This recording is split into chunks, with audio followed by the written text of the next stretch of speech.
Bueno, estamos ya de regreso con un invitado aquí en estudio. Claro, porque queremos conversar sobre la promulgación de la ley por parte del gobierno el día de ayer que combate el narcotráfico, entre otros temas. El ministro de Justicia, Luis Cordero, está con nosotros. Bienvenido. ¿Cómo está, ministro? Bien, ¿y ustedes? Muy bien. Bueno, primero la noticia que ayer se destacaba, evidentemente, y por parte del presidente también, la ministra del Interior, que les dio cita en esta ley.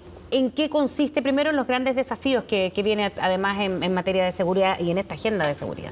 O sea, esta es una ley que apunta a la modificación de la ley de drogas que nosotros tenemos en la actualidad y que esencialmente está focalizada, si uno tuviera que simplificar su mensaje central, es en combatir todo el circuito económico que está en torno al enriquecimiento que provoca el narcotráfico, que es una estructura similar desde el punto de vista del propósito del proyecto de ley que acaba de ser aprobado el Congreso también en materia de crimen organizado, que es un proyecto que está en control preventivo en el Tribunal Constitucional.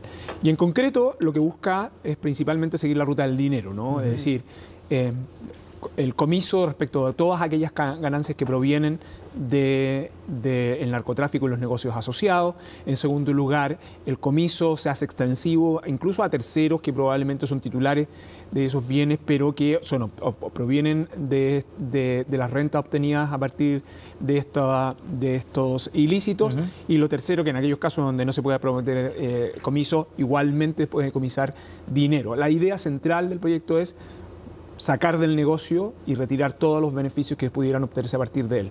Y por lo mismo, lo que hace es, a propósito de esos comisos, también tener destinaciones transitorias de esos bienes para otros fines públicos. Por ejemplo, se han decomisado inmuebles y que en ese lugar donde se decomisó se pueda destinar provisoriamente para el uso de una comisaría, por ejemplo, ¿no? O sea, en vez de demolerlo, redestinar. Destinar a fines públicos. Y además de eso, la liquidación temprana de esos bienes y la redestinación a instituciones como el Senda, que está destinado a rehabilitación. Trata de combinar tres cuestiones, ¿no? La primera, la ruta del dinero; la segunda, ocupar esos activos para fines públicos; y lo tercero, el mensaje también de la necesidad de rehabilitación en estos ámbitos. Y en base al diagnóstico que tienen ustedes y a cómo ha ido sofisticándose sobre todo esta industria y el negocio y las organizaciones asociadas, ¿por qué va a ser tan importante esta parte de cortar el circuito del dinero? Porque es a partir del cual se proveen todos los incentivos para que este tipo de industria provea, pero además de eso, además tiene efecto colateral en otro tipo de negocios. No solo la ruta del dinero para el comiso, sino que también la ruta del dinero para identificar áreas de riesgo, y por lo tanto se extiende también las obligaciones de reporte de un conjunto de actividades económicas a la unidad de análisis financiero. Por ejemplo, la compraventa de automóviles, por ejemplo, los arriendos de automóviles, equinos, ¿no? Equinos de raza, claro. Las joyas. Todo aquello que finalmente suponen actividades comerciales que están de algún modo también vinculadas a la figura de la ostentación. ¿Cuánto en tiempos tiene efecto esta ley? Le pregunto porque usted decía esta mañana que una o distintas leyes no van a ser, que solo aprobando leyes, decía, habrá resultados efectivos o inmediatos. Sí. En este caso en particular, ¿cuánto es lo que se pretende comienza a tener efecto? Lo que pasa es que hay varias normas que están vinculadas. Esta es una ley que, claro, una vez publicada, supone también el reconocimiento de una unidad específica al interior del Ministerio Público. Esta se combina, es una unidad de proyecto de ley que se combina con otra que está asociada al proyecto de ley de crimen organizado, y que lo que estamos haciendo es fortalecer la persecución criminal y, por otro lado, atacar el flujo del dinero, que es la parte central donde este tipo de organizaciones funcionan. Lo tercero es que el Ejecutivo, el Ministerio de Hacienda, va a anunciar estos próximos días, ya el ministro de Hacienda lo ha anunciado, pero el proyecto sobre inteligencia financiera, en el fondo, que también apunta en el mismo sentido. Ahora, yo lo que he dicho es, hay que tener cuidado con la creencia que solo aprobando leyes nosotros vamos a obtener resultados. La clave, en buena parte de esto, y estas reformas lo que apuntan, es ser muy quirúrgica para permitir la eficacia de la persecución penal y que la amenaza a la intervención de la persecución penal sea creíble desde el punto de vista de que esto no solo es cumplimiento de pena, sino que también pérdida de bienes, en el fondo, ¿no? ¿Y por qué en materia de narcotráfico y crimen organizado esto es relevante? No solo para eliminar toda la rentabilidad que supone la comisión del delito, sino que también, porque un aspecto que es clave que uno tiene que tener cuidado, es que todo este crimen no funciona si no tiene personas dispuestas en el Estado a corromperse. ¿No? Por lo tanto, el circuito de atacar el dinero, pero también ser muy severos en materia de corrupción, es clave para enfrentar sólidamente este tipo de organización criminal. Y para complementar esto, ¿cuán importante es la ley de secreto bancario, ministro? Es un tema que se está discutiendo en el Congreso. Y yo creo que... Y hay fuerte oposición desde los sectores de derecha. Así es, pero esto es un clásico de discusión de hace décadas, diría yo. Y yo creo que esa es una discusión que se va a probablemente reabrir con el proyecto de ley de inteligencia financiera. Y yo creo que es conveniente tenerla. ¿Por qué? Porque lo que es evidente es que lo que demuestra toda la evidencia, incluyendo una de los antecedentes, el propio Congreso lo tuvo a su disposición, no solo a propósito de la tramitación de estos proyectos de ley, sino que a la comisión investigadora que existió hace tiempo atrás, de los expertos que han concurrido al Congreso, de los reportes de la OCDE que existen sobre este punto, es que la clave para poder atacar este tipo de criminalidad es abordar el flujo del dinero. Y para eso, el secreto bancario es fundamental. Y en el caso de Chile, nosotros tenemos un secreto bancario bien extenso, a diferencia de otros países del mundo, donde la regulación en este tipo de aspectos es clave para abordar la criminalidad organizada. Ministro, ayer se hacía especial énfasis, por ejemplo, de aquellos cultivos con fines medicinales, ¿no? ¿Cómo hacer que esto no sigan cayendo víctimas que son y que tienen estos cultivos a veces para esos fines versus narcotraficantes que se podrían aprovechar de terrenos o lo que sea para aprovechar ese espacio, ¿no? ¿Dónde está el margen ahí? Lo que pasa es que nosotros tenemos hoy día una regulación vigente a propósito de ese tipo de cultivo que supone la autorización del Servicio Agrícola y Ganadero, pero en segundo lugar, este proyecto en específico apuntaba a la persona que recibía el tratamiento en concreto. De hecho, está en una norma que terminó en el Tribunal Constitucional y el Tribunal Constitucional rechazó en esta parte del requerimiento. La norma es bien específica y es solo respecto de aquellas personas que tiene acceso a cannabis para fines medicinales, recetado por un médico, y que además tiene la restricción de que impide la combustión, es decir, no supone el tratamiento médico fumando, claro, ¿no? Sí. Sino con derivados, sino que con derivados a partir de eso. Y además tiene fuerte penalidad para aquel que suscriba la receta con fines elusivos o quien se aproveche con el propósito de realizar tráfico. Entonces, trata de abordar un problema en específico de estos pacientes, pero también tiene una penalidad muy alta para quien lo utilice en los términos indebidos que usted está señalando. Ahora, desde la oposición lo llevaron al Tribunal Constitucional, sí, entiendo, ¿no? Así es, pero el tribunal lo rechazó. Fue rechazado ya. Así es. Ministro, en otro tema vinculado a esto también tiene que ver con el ámbito de la persecución penal y con las capacidades que tiene el Ministerio Público hoy día para poder llevar adelante todo esto. O sea, hay asuntos que pasan por la ley, ¿no? Pero también hay otros asuntos operativos, administrativos, de ejecución de lo que la ley está mandatando. Hoy día el Ministerio Público está con el suficiente recurso y equipo para poder llevar adelante todo este nivel de persecución. Bueno, es uno de los grandes desafíos del fiscal nacional Ángel Valencia. Fue parte de su propuesta cuando él hizo su presentación ante la Corte Suprema, también ante el Senado. El Ejecutivo está apoyando el trabajo del fiscal desde el punto de vista de dotar al Ministerio Público de un plan de fortalecimiento. ¿Faltan fiscales en Chile, por ejemplo? Hay como 2 o 3 discusiones ahí que son relevantes, que el propio fiscal nacional ha puesto énfasis, las asociaciones de fiscales. Uno tiene que ver con la carga de trabajo que tienen los fiscales en la actualidad. Evidentemente la carga de trabajo que tienen en la actualidad es completamente distinta y muy superior a aquella que estaba proyectada originalmente en el diseño de la reforma y en la manera en cómo se ha ido distribuyendo. La segunda tiene que ver con temas de gestión.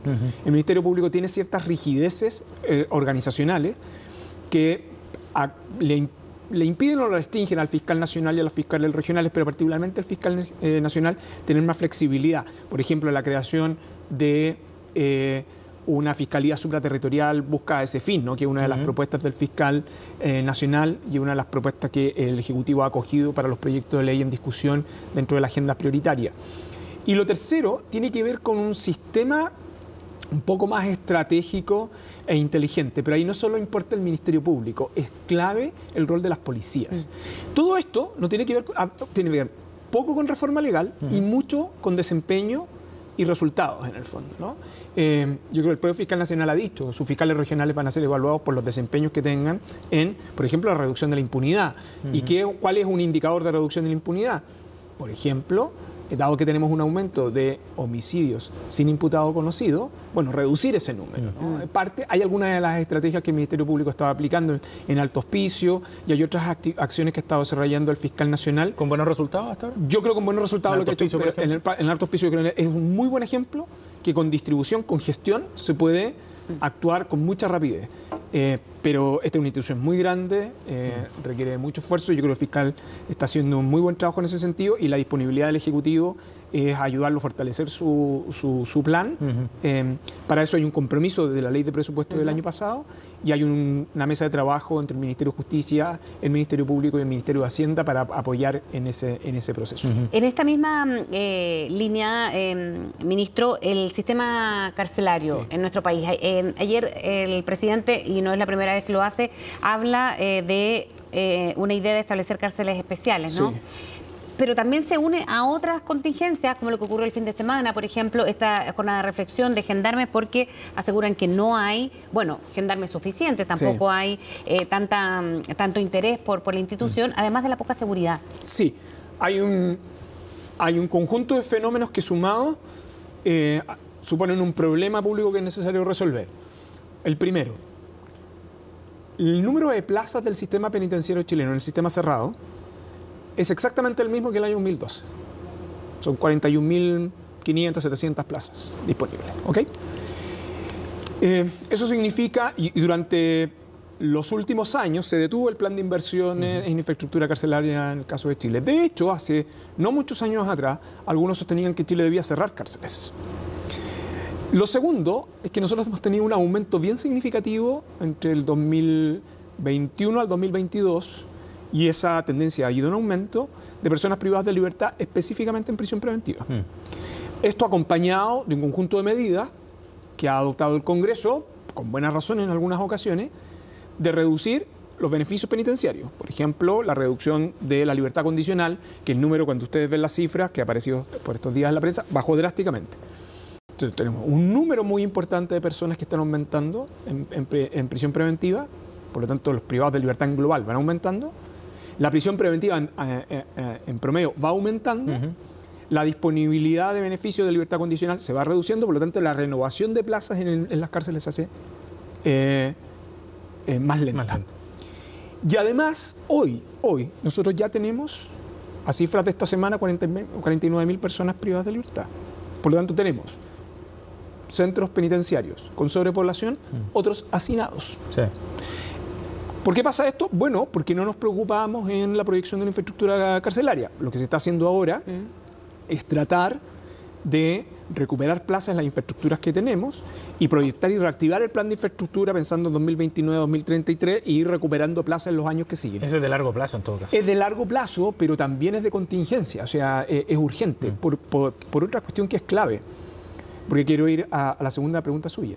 En la medida que uno tiene un sistema penitenciario congestionado, tiene 4 grandes problemas. El primero es que tiene condiciones de dignidad, problemas de derechos al interior de cárceles muy severos, condiciones indignas. Indignas no solo para las personas privadas de libertad, indignas también para las personas que trabajan en ellas. Exacto, que es lo que conversábamos. El segundo problema que tiene es que se hace menos probable la segregación. Porque como tiene que llevar más personas, entonces tiene que sacrificar módulos que antes eran de alta seguridad, entonces tiene que densificarlos. Como es más difícil segregar, las posibilidades de reinserción o de planes de reinserción se hacen mucho más bajas. Y en consecuencia hay personas que pueden cumplir su pena y que probablemente van a tener tasas de reincidencia más altas. Y en cuarto lugar, que es un problema complejo, todo este modelo del sistema penitenciario chileno, nosotros lo pensamos para un mundo donde teníamos determinado tipo de delitos que ha cambiado en muy poco tiempo. Entonces, estamos recuperando plazas, pero también tenemos que reenfocar el modelo penitenciario. Y en esa tarea de enfrentar la urgencia, entendiendo los plazos de lo que significa construir una cárcel que puede demorar 8 o 9 años, ¿qué respuesta hay a corto plazo? En corto plazo hay algunas habilitaciones que ya se están realizando para sobre todo lo que ha venido sucediendo para crimen organizado, después de un proceso de remodelación que tomó bastante tiempo, se reabrió lo que antes se conocía como la cárcel de alta seguridad, que hoy día es el recinto penitenciario de alta seguridad, que lo inauguró el presidente ahora a finales del mes de marzo.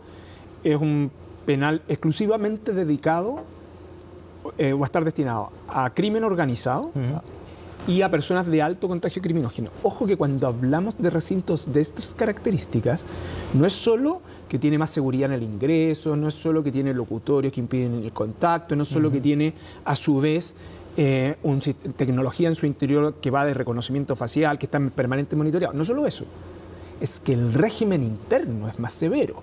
También, sí. Entonces, la salida al patio, estoy hablando de cosas que...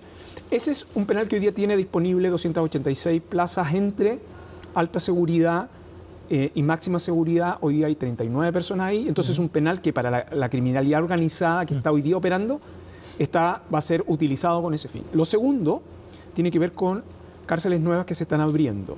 En Talca, después de un largo periodo, que es La Laguna, la ampliación de Concepción. Pero con eso vamos a recuperar 3.000 plazas máximo.